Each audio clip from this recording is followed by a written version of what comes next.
Bien sûr, voici le script de votre concurrent, traduit en français, amélioré avec un crochet plus percutant et sans les interruptions ni les éléments superflus. La narration a été rendue plus fluide et angoissante pour captiver l'audience jusqu'à la fin. Dans les étendues sauvages et les montagnes d'Amérique du Nord, environ 1600 personnes se sont volatilisées sans laisser la moindre trace, du moins selon les registres officiels du FBI.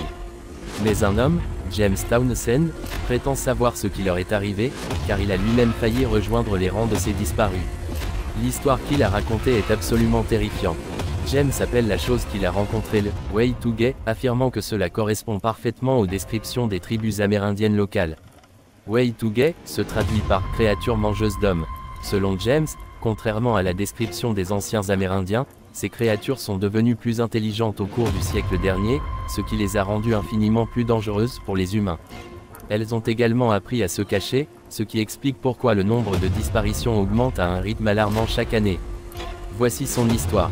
Des gens disparaissent sur toute la planète depuis des siècles, mais nous ne tenons des registres en Amérique du Nord que depuis une cinquantaine d'années, surtout pour ceux qui s'aventurent dans la nature et n'en reviennent jamais. Je parle de personnes qui s'évanouissent complètement, sans qu'un seul indice ne soit laissé derrière. Personne ne sait donc combien ont réellement disparu, le chiffre pourrait être bien plus élevé. C'était en 1962, et j'avais seulement 17 ans. Je suis né et j'ai grandi à Queen, dans le Dakota du Sud, près des Badlands. Nous étions extrêmement pauvres et semblions ne jamais avoir assez à manger à la maison, alors mon père m'envoyait chaque week-end chercher de la nourriture. Je n'oublierai jamais ce samedi de juillet. Il faisait une chaleur étouffante ce jour-là, comme tout l'été cette année-là, bien plus chaud que les années précédentes. Bien sûr, nous n'avions ni ventilateur ni climatiseur, alors nous passions l'été à transpirer et à boire des quantités astronomiques d'eau. Quand je partais chercher de la nourriture, je prenais une cruche d'eau et quelques petites choses à manger si nous en avions. Ce jour-là ne fut pas différent. J'ai pris mon eau, quelques affaires et je suis parti vers les Badlands. Il y avait environ 20 km jusqu'à l'endroit où j'allais, alors je me réveillais toujours vers 5 heures du matin pour être de retour avant le souper. Je me souviens que c'était plus silencieux que d'habitude alors que je marchais le long de cette route de terre sombre qui menait aux Badlands. Parfois, j'avais de la chance et je croisais des gens sympathiques en voiture qui, voyant ma pauvreté, me donnaient de la nourriture ou un peu d'argent. Mais ce matin-là, il n'y avait pas âme qui vive. C'était comme si tout le monde avait quitté la planète.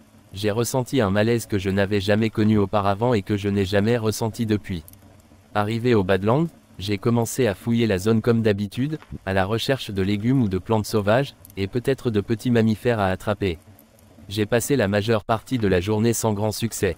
Ce n'est qu'au crépuscule que ma journée a pris une tournure dramatique. Alors que je rentrais chez moi, marchant sur le sentier que je prenais toujours, je pouvais voir le soleil commencer à se coucher. Je pensais que je ne serais pas à la maison avant très tard quand, soudain, quelque chose de grand et de pointu a transpercé le bas de mon dos, me faisant trébucher. Je suis immédiatement tombé à genoux. En baissant les yeux, j'ai vu ce qui ressemblait à une longue griffe noire et brillante sortir de mon ventre, à travers ma chemise. Au moment où je me suis retourné pour voir ce qui m'avait empalé, j'ai été violemment frappé au visage, ce qui m'a assommé. La chose suivante dont je me souviens, c'est d'être traîné par terre par la jambe. J'ai essayé de voir la chose qui me tirait, mais mes yeux étaient pleins de sang et tout était flou. J'ai tenté d'essuyer le sang, mais en vain. À ce moment-là, la nuit était tombée, donc même si mes yeux avaient été clairs, je doute que j'aurais pu voir quoi que ce soit. Je ne sais pas combien de temps j'ai été traîné, mais je dirais 1 heure ou 2. Pendant que la créature me tirait, mon esprit hurlait de me battre et de me libérer, mais mon corps n'obéissait pas. J'étais complètement flasque. Après ce qui m'a semblé une éternité, j'ai soudain senti qu'il faisait plus froid et j'ai remarqué qu'il faisait beaucoup plus sombre. J'ai compris que nous étions entrés dans une grotte. La chose m'a traîné un peu plus loin avant de s'arrêter brusquement et de lâcher ma jambe. J'ai remarqué un petit feu non loin de moi. J'ai de nouveau essayé de bouger, mais mon corps refusait. Mon esprit fonctionnait parfaitement, ce qui m'a fait me demander si on ne m'avait pas drogué avec quelque chose qui paralysait mes muscles.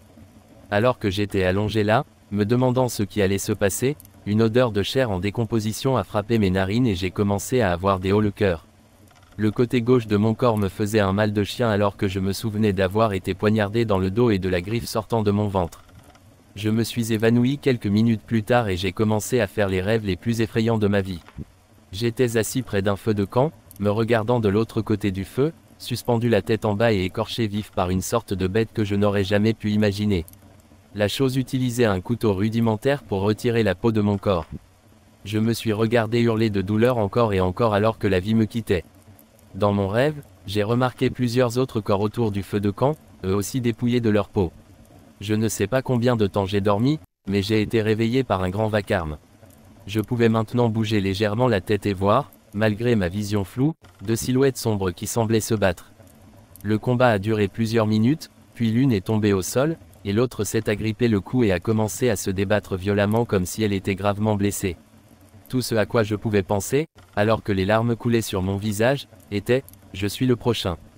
Je suis resté allongé là pendant ce qui m'a semblé une éternité avant de finalement commencer à retrouver un peu de mouvement dans mes membres. Quand j'ai enfin pu m'asseoir, je l'ai fait très lentement et silencieusement. Le feu s'était éteint, il faisait donc très sombre et je n'étais pas sûr qu'il y ait d'autres créatures autour de moi. J'ai décidé de rester immobile jusqu'au lever du soleil, en espérant que cela éclairerait suffisamment l'endroit où je me trouvais. Attendre le lever du soleil furent les heures les plus longues de ma vie, c'est là que j'ai eu le plus peur, dans l'incertitude totale.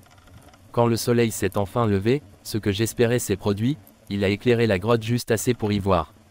Malheureusement, ma vision était encore quelque peu floue. En me levant pour partir, j'ai regardé autour de moi et j'ai vu les deux silhouettes sombres gisant sur le sol avec plusieurs autres corps. J'ai supposé que les autres corps dégageaient l'odeur de chair en décomposition. J'ai essayé d'être aussi silencieux que possible en sortant de la grotte en titubant, mais je savais que je devais me dépêcher au cas où il y aurait d'autres créatures. Une fois sorti de la grotte, j'avançais avec précaution, ne sachant pas à quelle altitude je me trouvais et ne voulant pas tomber d'une falaise.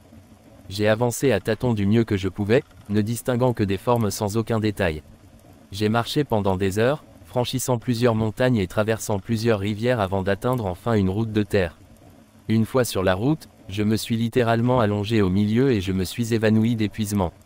La chose suivante dont je me souviens, c'est de me réveiller dans un hôpital, entouré de plusieurs infirmières, de 2 médecins, et ma vue était redevenue claire. Ils me parlaient, essayant de me réveiller. La première chose qu'ils m'ont demandé quand j'ai repris connaissance était mon nom, alors je leur ai dit. Ils m'ont ensuite demandé ce que je faisais avant d'être retrouvé sur la route de terre et comment j'avais eu cette blessure massive dans le bas du dos qui m'avait traversé de part en part. Ils ont dit que j'avais eu beaucoup de chance, car mon rein et mon estomac avaient été manqués de peu. J'ai hésité un instant, me demandant si je devais révéler toute la vérité sur ce qui m'était arrivé. En quelques secondes, j'ai décidé qu'il valait mieux garder ça pour moi, alors je leur ai dit que j'étais parti chercher de la nourriture, que je m'étais perdu et que j'étais tombé sur une branche qui m'avait empalé. Ce qui m'a le plus choqué, c'est quand ils m'ont dit où j'étais, à White Clay, une ville du Nebraska à environ 80 km des Badlands où je me trouvais. Ils m'ont dit qu'on m'avait trouvé dans la forêt nationale du Nebraska, à environ 27 km des Badlands. En entendant cela, mes oreilles se sont mises à bourdonner sous le choc et j'ai fait abstraction de tout le reste. Je n'arrivais pas à croire que j'avais fini si loin de mon point de départ.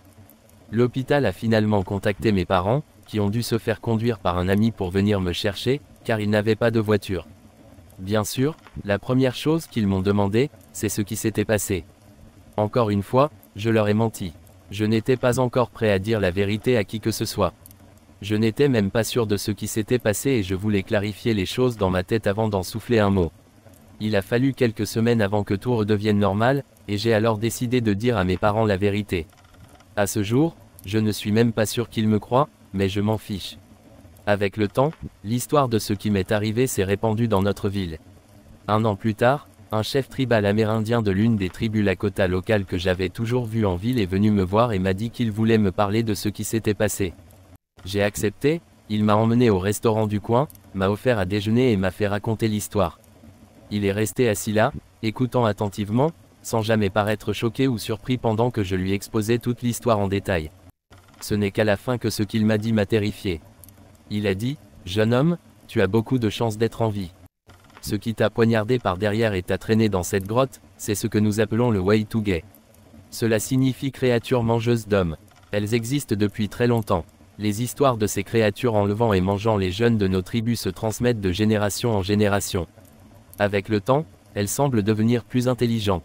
Peu importe si personne d'autre ne te croit. Moi, je te crois, et mon peuple aussi. » Puis il a payé le déjeuner, s'est levé et est parti sans dire un mot de plus. Je ne suis jamais retourné dans les Badlands après cette expérience, et je ne pense pas que je le ferai un jour.